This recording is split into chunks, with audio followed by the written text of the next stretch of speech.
party. Spoil it. Yes. Nothing can ruin that moment. Skip, did you see how big those rings were? Oh, yeah. Oh, my goodness. Oh, They're yes, almost as big as 5 cases of Diet Mountain Dew. They're this big. Well, Because that's what you lost to me last night. I'm going to get it back. Well, take it off that 50 you owe me. The nectar of the gods. The breakfast of champions. Your day Diet coming. Mountain You see how Dew. you laughing now? See you kicking over there? Your day coming. Here we go. Last year, same thing now. Yeah. Those rings were special. I love the family involvement. But yes, I have to admit, the Clippers, they did spoil opening night with LeBron and the Lakers because they received their championship rings and they had that moment. But it was Paul George who led the game in scoring with 33 points, while LeBron and Anthony Davis combined for only 40. The Clippers led by as many as 22, while the Lakers never had the lead once. Shannon, what was the biggest reason the Lakers lost this game? Well, first, I would like to congratulate the Clippers on being 2-time opening night champs. That is a huge accomplishment. You should feel very proud of yourselves.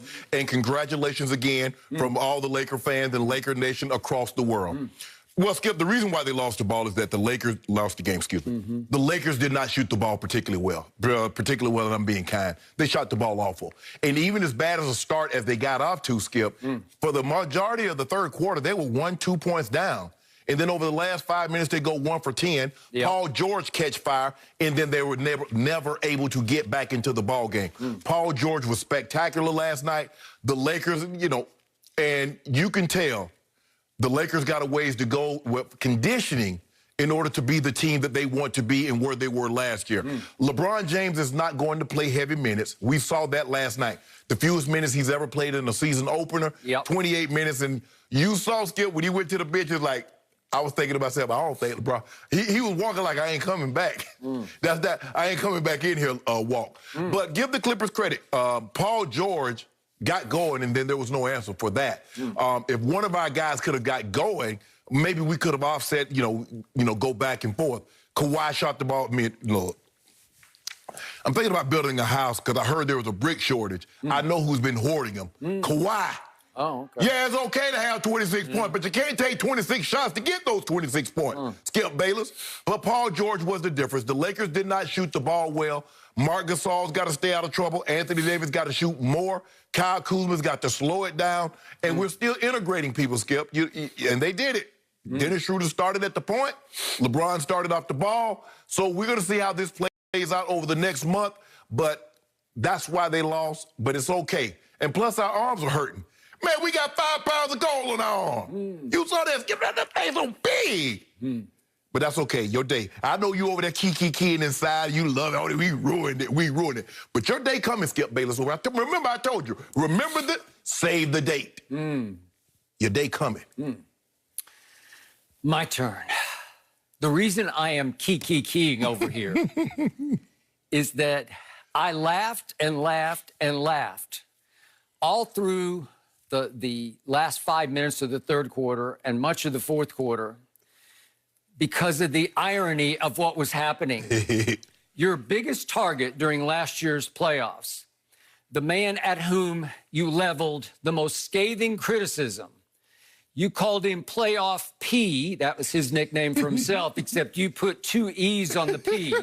He was Playoff P-E-E. Okay. And I don't disagree with your assessment of him, because he was a basket case in the bubble, but you were all over him for days on end. You've been all over him through the offseason. And that man alone came back to haunt you last night. And that man, PG-13, cost you 5 cases of Diet Mountain Dew. It began and it ended with PG-13. Yep.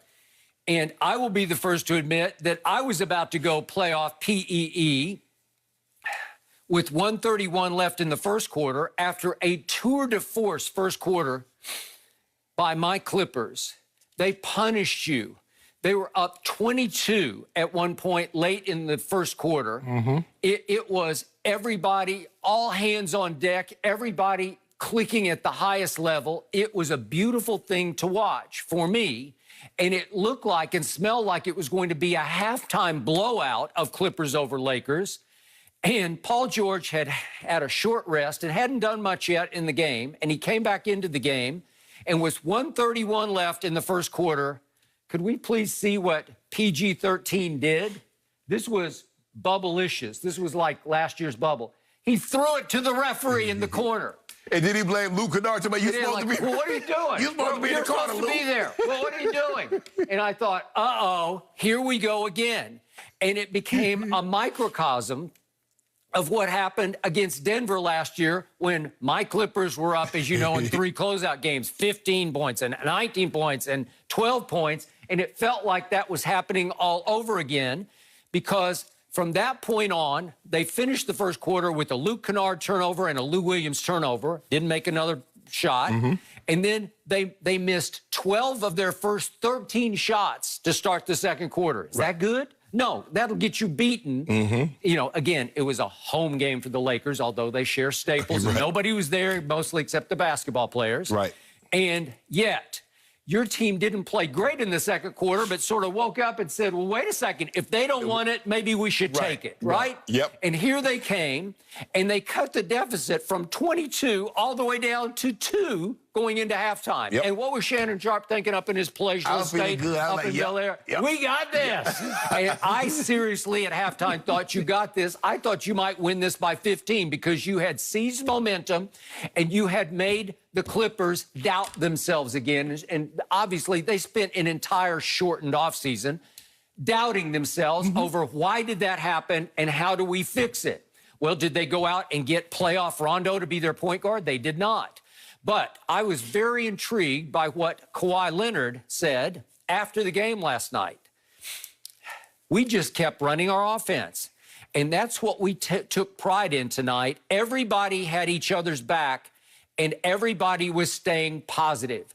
That was a statement aimed at your newest Laker, Harold, who obviously became the malcontent in the locker room, and you can say they demonized him for all their problems. They did. And shipped him on his way because they did not want to re-sign him, and it shocked him, but it surprised the Lakers. Lakers jumped on the situation. Oh, we'll take him.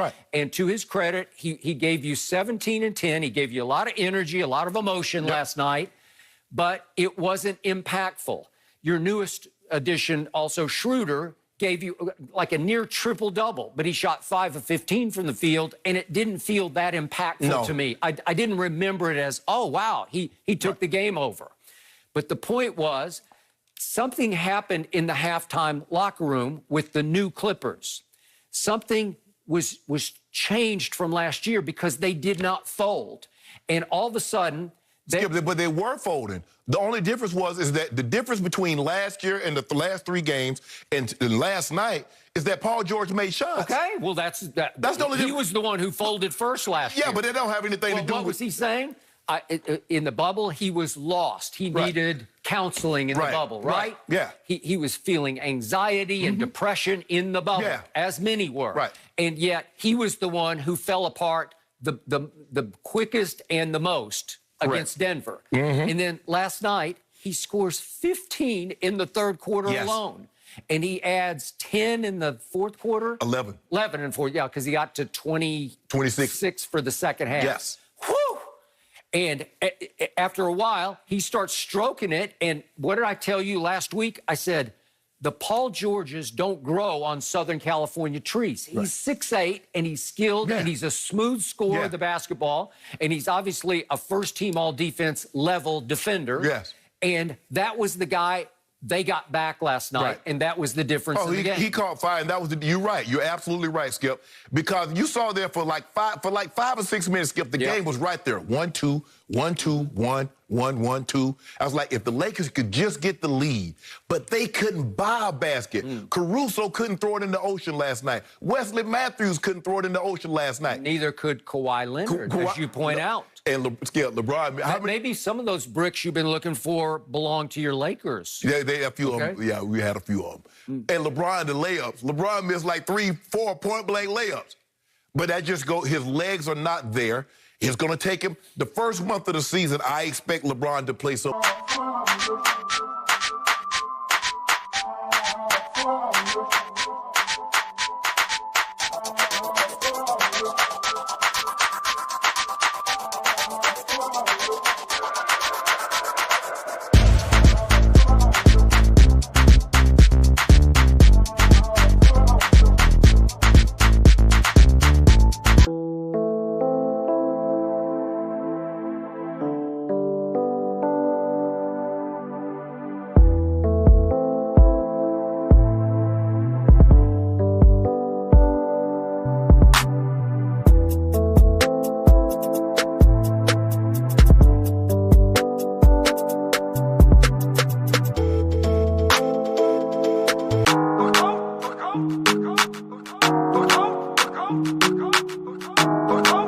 go.